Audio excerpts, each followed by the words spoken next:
శ్రీ గురుభ్యో నమః.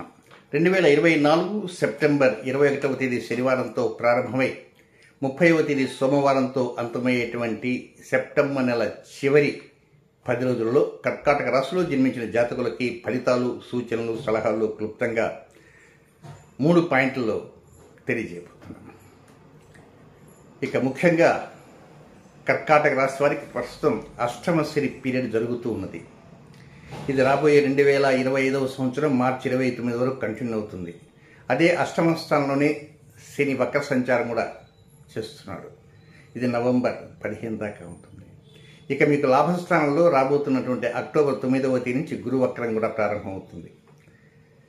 అలాగే మీకు నవమ స్థానంలో, భాగ్యస్థానంలో, అదృష్ట స్థానంలో రాహు శని నక్షత్రంలో సంచారం చేస్తుంది. ఇలాంటి గ్రహ సంచార స్థితిగతులన్నీ కూడా ఉన్నాయి. వారం వారం స్థితిగతులు మారుతుంటాయి కనుక వీటన్నిటిని బేరీజ్ వేసుకుంటూ గోచార గ్రహచార స్థితిగతులను బట్టి ఫలితాలు ఎలా ఉన్నాయంటే, సెప్టెంబర్ 21వ తేదీ ఉదయం 6 గంటల దగ్గర నుంచి 24వ తేదీ రాత్రి 9:56 వరకు ఉన్నటువంటి టైం అంతా కూడా చాలా ఆనందంగా గడిచిపోతుంది, అనుకూలంగా గడిచిపోతుంది. లైఫ్ అడ్మినిస్ట్రేషన్లో కొత్త మార్పులు, కొత్త నిర్ణయాలు. అంటే అడ్మినిస్ట్రేషన్ మీ రాజ్య పాలన, అది ఉద్యోగం కావచ్చు, వ్యాపారం కావచ్చు, వ్యవహారాలు కావచ్చు, కొత్త నిర్ణయాలు కావచ్చు, గృహ నిర్మాణం కావచ్చు, గృహ అమ్మకాలు కావచ్చు, ఏదైనా సరే కృతధనానికి కొంత రూపకల్పన చేసేటువంటి విధి విధానాల వైపు మీరు మొగ్గు చూపుతారని చెప్పడంలో సందేహం లేదు. అలాగే లాభస్థానం కూడా అనుకూలంగా ఉండదు. లాభస్థానం అంటే ఏదో పెద్ద ప్రాజెక్ట్ పట్టుకోవడం, దాంట్లో కాంట్రాక్ట్ కొట్టడం రావటం, అదేదో లాభం వస్తుంది అని కాదు. ఒక చిన్న కార్యక్రమం, ఒక మంచి గడియారం కొనుక్కోవాలి. మీరు మెచ్చిన గడియారం కొనాలి అనుకుంటారు. ఆ గడియారం కొనడానికి వెళ్తారు. అనుకున్నటువంటి గడియారం లక్కీగా దొరుకుతుంది, కొంచెం తక్కువ రేటుకి వచ్చింది, అది ఇన్నిటి లాభం అవుతుంది. అంతే తప్ప మీరు చేసే వ్యాపారాల్లో ఏదైనా లాభం వచ్చిందనుకో, అదేదో కోట్లు వస్తాయని అనుకోదు, అక్కడ కూడా లాభం ఉంటుంది. ఏదైనా చేసేటువంటి కార్యక్రమాల్లో ఎక్కడా కూడా అపసవ్యాలు లేకుండా, ఆటంకాలు లేకుండా, అస్థిరత లేకుండా కొంతవరకు ముందుకు వెళ్ళటానికి అవకాశాలు వస్తుంటే అది కూడా లాభమే అవుతుంది. ప్రయాణం ఇక్కడి నుంచి కుదరకు వెళ్తుంటారు, ఫ్లైట్లో వెళ్తారు, హాయిగా ఫ్లైట్లో కూర్చొని వెళ్తారు, బెంగళూరు వెళ్తారు, బెంగళూరు దిగుతారు. ఫ్లైట్లో ఎక్కడ ఇబ్బందులు లేకుండా వెళ్ళారనుకో, ఒక విధంగా లాభస్థానం అనుకూలంగా, అంటే వెళ్ళినటువంటి పని సజావుగా అక్కడ ల్యాండ్ అయింది. అలా కాకుండా అది గిరిగిలు తిరిగింది అనుకున్న పైన మన కింద కొట్టుకుంటూ ఉంటుంది కనుక ఒక్కోసారి సమయానికి పోకపోవచ్చు కూడా. కనుక ఇక్కడ లాభస్థానం అనేది చాలా వరకు పకడ్బందీగా అనుకూలంగా ఉంటుంది. డెవలప్మెంట్స్కి కొంతవరకు పునాదిరాలు వేసడానికి అవకాశాలని కూడా అంది వస్తాయి అని చెప్పడంలో సందేహం ఎంత మాత్రమూ లేదు. నెక్స్ట్ రెండవ పాయింట్, 24వ తేదీ రాత్రి 9:56 నుంచి 26వ తేదీ సాయంత్రం 5:14 వరకు ఉన్నటువంటి ఈ సమయం మాత్రం కొంచెం ఖర్చు ఎక్కువగా ఉంటుంది.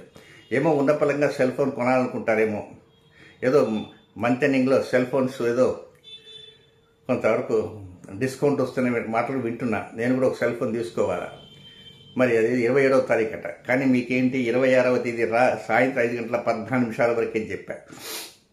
దీనికోసం కొంత డబ్బుని కేటాయించి పక్కన పెట్టుకోవటం, అలర్ట్ చేయటము, ఏదో మొత్తం మీద ఒక నిర్ణయాలు చేస్తారు. అది ఏం నిర్ణయాలు? డబ్బు ఖర్చు కాయే నిర్ణయాలు. ఇది ఒక టైప్. రెండవది, ఏదైనా షేర్ మార్కెట్ పెట్టారనుకోండి, అది ఉన్న పరంగా కొంచెం ఏదైనా దిగజారుడు స్థాయిలో వచ్చిందనుకోండి, సమస్య. అయితే సెల్ ఫోన్ కొంటే దిగజారుడు స్థాయి కాదా అనుకోవచ్చు. సెల్ ఫోన్ కొనాలనుకుంటే ఆల్రెడీ ఒక సెల్ ఫోన్ ఉంది, పనిచేస్తున్నది, మరొక సెల్ ఫోన్ కొనంటే అది ఖర్చు, వ్యయమైపోయింది. ఇంకా ఒకవేళ ఉన్న సెల్ ఫోన్ ఏదన్నా పనిచేస్తూ పైన కింద పడిపోయింది అనుకోండి, పైలిపోయి పనిచేయలేదనుకో, అది ఖర్చే. ఏదైనా కొంత వ్యయం అయ్యేటువంటి అవకాశాలు ఉన్నాయి. చేసే పనులు కూడా ఒక ముఖ్యమైన కార్యక్రమం కోసం వెళ్తారనుకోండి, వెళ్ళినటువంటి పని సజావుగా సాగిపోతే పర్వాలే. ఏదైనా మధ్యలో ఏదైనా బ్రేక్ పట్టమో, లేక టైర్ పంచర్ కావటమో, లేక వెళ్ళిన వ్యక్తి లేకుండా ఉండటమో, లేక మళ్ళా రావయ్యా బాబు అని మరొకసారి చెప్పానుకోండి, మనకు ముఖం అంతా వాడిపోతుంది. నిస్సారంగా నిస్సత్తుగా ఇంటికి వస్తారు, రాగానే నిస్తేజంగా నిద్రిస్తారు. కనుక కొంతవరకు అనుకూలంగా పరిస్థితులు ఉండవు అని మాత్రమే గ్రహించాలి. నెక్స్ట్ ఇంకా 3వ పాయింట్కి వస్తే, 26వ తేదీ సాయంత్రం 5:14 ప్రారంభమై 30వ తేదీ అర్ధరాత్రి వరకు ఉన్నటువంటి సమయం. ఇది 50-50, 50 ప్లస్ 50 మైనస్. మొదటి 50 మాత్రమే ప్లస్ ఫేవరబుల్, రెండవ 50 కొద్దిగా అన్ఫేవరబుల్గా ఉంటుంది. అయితే మొదటి 50లో 26వ తేదీ సాయంత్రం 5:14 ప్రారంభమై 29వ తేదీ సూర్యోదయం వరకు అనుకోండి. 28వ తేదీ సూర్యోదయం వరకు అనుకోండి. అదంతా కూడా జల్సాగా ఉంటుంటుంది. అనుకూల పరిస్థితులు వస్తుంటాయి. మంచి మిత్రులతో కానీ, హితులతో కానీ, సన్నిహితులతో కానీ, మీకంటే ఒక స్థాయి బాగా ఉన్నటువంటి వ్యక్తులతో కానీ పరిచయ భాగ్యాలు కలిగే అవకాశాలు వస్తాయి. తాపీగా మాట్లాడగలుగుతారు. మీరు తెలుసుకోవాల్సిన విషయాల్ని ఎదుటివారిని అయితే వారు చక్కగా చెప్పడానికి అవకాశాలు ఉంటాయి. కనుక ఆ విధంగా డెవలప్మెంట్స్ పొందటానికి ఏ నిర్ణయాలు తీసుకోవాలి. మనశ్శాంతి లభిస్తుంది. ముందు అది కావాలి, ప్రశాంతత లభిస్తుంది. ఈ మనశ్శాంతి ప్రశాంతత పాటు చక్కని భోజనం, అది కూడా ఇంపార్టెంటే. టైంకి భోజనం అది ఇంపార్టెంటే. కానీ ఒక్కోసారి ఒక కార్యక్రమానికి పోవాలనుకుంటే ఆ టైంకి పోలేకపోయిన కారణంగా మధ్యలో ఏదో గతకాల్సి ఉంటుంది. కనుక అవేం లేకుండా ప్రశాంత వదనంతో ఉంటారు, ప్రశాంతంగా నిద్రపోగలుగుతారు, స్థిమితంగా కూర్చొని భోజనం చేయగలరు, చక్కని మాటలు మాట్లాడగలరు, చక్కని ఇంపైనటువంటి సంగీతాన్ని కూడా వినగలుగుతారు. ఏది ఏమైనప్పటికీ కూడా 27వ తేదీ అంతా కూడా చక్కగా ఉంటుంది. సో కొంత 28 మధ్యాహ్నం దాకా కొద్దిగా అలాంటి పోకడలు కొద్దిగా గాలి వీస్తుంటాయి. ఆ 28 మధ్యాహ్నం దగ్గర నుంచి ఇంకా స్టార్ట్ అయిపోతుంది 30 రాత్రి దాకా. అదేంటంటే కొంచెం చేతిలో దమ్మిడీలు తగ్గుతుంటాయి, నెలాఖరు వచ్చేస్తుంటుంది. పాపం కొంతమందికి డబ్బులు ఉండవు, ఏదైనా కొంతమంది డబ్బు ఏదైనా దాచుకున్నారనుకోండి, దానికి ఏదో ఖర్చులు వస్తుంటాయి. ఉన్న ఫలంగా ఏదో ఒక చిన్న సమస్య, ఇందాక చెప్పాను సెల్ ఫోన్ కానీ అట్లా ఏదైనా జరిగిందనుకోండి, కింద పట్టడం పగిలిపోవడం జరిగితే, లేదా టైరు పంచర్ కావటము, టైర్ దెబ్బతింటము, లేకపోతే వెళ్తుంటే బండి వాడేవాడో కొట్టాడనుకోండి, మళ్ళీ ఒక రిపేరే. సరే, ఇది ఖర్చుతో పాటు దీనికి తోడు కొద్దిగా ఆవేశం కూడా పెళ్లిబిగుతుంటుంది. అవతల వాటితో కలహం ఆడాల, వాటితో ఏదో ప్రకారంగా యుద్ధం చేయాలనేటువంటి విపరీతమైనటువంటి ఆవేశం, ఆగ్రహావేశం, దాన్ని కంట్రోల్ చేసుకోవాల్సిన అవసరం మాత్రం ఎంతైనా ఉంది. ఎంచేతంటే మీరు కంట్రోల్ చేసుకోలేదనుకోండి, కొంచెం సమస్యలు వచ్చే అవకాశం ఉన్నాయి. ముఖ్యంగా 29వ తేదీ ఆ రోజే ఆదివారం అయింది. ఆ రోజు నక్షత్రం వచ్చి మఘా నక్షత్రం అయింది, కేతు యొక్క నక్షత్రం. ఇంత కేతు అంటే ఒక విషయం కూడా చెప్పాలా, మర్చిపోయిన, ఫర్గాటన్ టు ఇన్ఫార్మ్ యూ. ఆ కేతువుతోటే నెక్స్ట్ మంత్ ఫస్ట్ వీక్లో ఒక సంపూర్ణ సూర్యగ్రహణం, దీని ప్రభావం ఏదో నెత్తిన పడుతుందని ఏమి కంగారు పడాల్సినంత అవసరం అంటూ ఏమీ లేదు. అది దేశాల మీద ఉంటుంది, ప్రపంచాల మీద ఉంటుంది. మన చంద్రగ్రహణం అది ఏదో వస్తుంది, పెడుతుంది, వాళ్ళందరికీ తాట తీస్తుంది. అది దేశాల మీద చూపించింది. ఎక్కడో బాంబులు వేసుకున్నారు, లెబనాన్కి వనాను అక్కడ ఇక్కడ, భూకంపం వచ్చేంత రీతిలో అక్కడ ప్రేలుళ్ళు జరిగాయి. కనుక ఇవన్నీ కూడా దేశ పరిస్థితుల మీద ఉంటుంది తప్ప వ్యక్తిగత జీవితం చాలా తక్కువ ఉంటుంది, చాలా తక్కువ. అసలు భారతదేశంలో కనపడదు. మరి ఈ 4 రాష్ట్రాల వారు మాత్రం కోట్లు సంపాదిస్తారు. ఇవన్నీ కాకమ్మ కబుర్లు. ఒక్కొక్కసారి ఆ చెప్పేటువంటి వారి మీద కూడా నిజంగా వారు కనుక విద్వత్తున్నటువంటి వారైనా కూడా ప్రజల్లో ఒక చెడు అభిప్రాయం, దురభిప్రాయం వెళ్ళిపోతుంటుంది. ఆ 4 రాష్ట్రాల వారికి కోట్లు, అసలు మామూలు వేసుకోవడానికి కోటికే ఠికానా ఉండేటువంటి రోజులు కొంతమందికి ఉంటాయి. చెప్పకూడదు కానీ పరిస్థితులు. కనుక రాబోయే రోజుల్లో కొన్ని వ్యతిరేకతలు ఉండవచ్చు, అది ఇతర దేశాల్లో అక్కడ ఇక్కడ.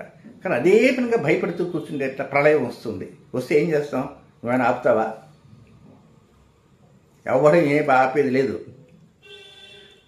ప్రళయం వస్తుంది. యద్భావం తద్భవతి. ఏ సమస్యలో ఏ సంగతి జరగాలంటే అది వస్తుంది. అంతే తప్ప భయపడాల్సిన అవసరం ఉంది. ఈ మాట ఎందుకు చెబుతున్నానంటే, సోషల్ మీడియాలో వస్తుంటాయి, గ్రహణం, సంపూర్ణ సూర్యగ్రహణం జరుగుతుంది కనుక దానివల్ల చాలా సమస్యలు వస్తుంటాయి. అది వస్తాయి, ఇది వస్తాయి. మీకు ధనాధిపతి, కుటుంబస్థానిది, వాక్స్థానాధిపతి అయినటువంటి రవికి కంకణాకార, అది 7:25 పాటు గ్రహణం నిలబడుతుంది. గ్రహణం నిలబడితే మాత్రం అంతసేపు నిలబడుతుంది. అది కంకణాకార సంపూర్ణ సూర్యుడు వస్తుంటాయి, పోతుంటాయి. కనుక అది దానివల్ల ఏదో వచ్చి నెత్తిన పడుతుందని మాత్రం ఎక్కడ భయపడవద్దు. నెక్స్ట్, ఈ కర్కాటక రాశిలో జన్మించినటువంటి నక్షత్ర జాతకులకి వ్యతిరేక సమయాలు ఎప్పుడెప్పుడు ఉన్నాయో అవి కూడా తెలుసుకుందాం. పునవసు నక్షత్ర 4వ పాదంలో జన్మించిన జాతకులకి 22వ తేదీ ఆదివారం రాత్రి 11:03 ప్రారంభమై 23వ తేదీ సోమవారం రాత్రి 10:07 వరకు అనుకూలమైన సమయం కానే కాదు. రొటీన్ కార్యక్రమాలు మాత్రం చక్కగా చేసుకోవచ్చు. కొత్త నిర్ణయాలపైన మొగ్గు చూపవద్దు. నెక్స్ట్, పుష్యమి నక్షత్రంలో జన్మించిన జాతకులకి వారికి 23వ తేదీ సోమవారం రాత్రి 10:07 ప్రారంభమై 24వ తేదీ రాత్రి 9:54 వరకు పుష్యం వారికి కూడా అది అన్ఫేవరబుల్ టైం, వ్యతిరేక సమయము, విసర్జనీయ సమయము, అనుకూలం కాని సమయము. కనుక ఆ సమయంలో కొత్త కార్యక్రమాల వైపు కన్నెత్తి చూడకుండా పాత కార్యక్రమాలు ఏదైనా ఉంటే రొటీన్ కార్యక్రమం వాటి చేసుకుంటూ ఉండాలి. నెక్స్ట్, 3వ నక్షత్రం కర్కాటక రాశిలో ఆశ్లేష నక్షత్రం.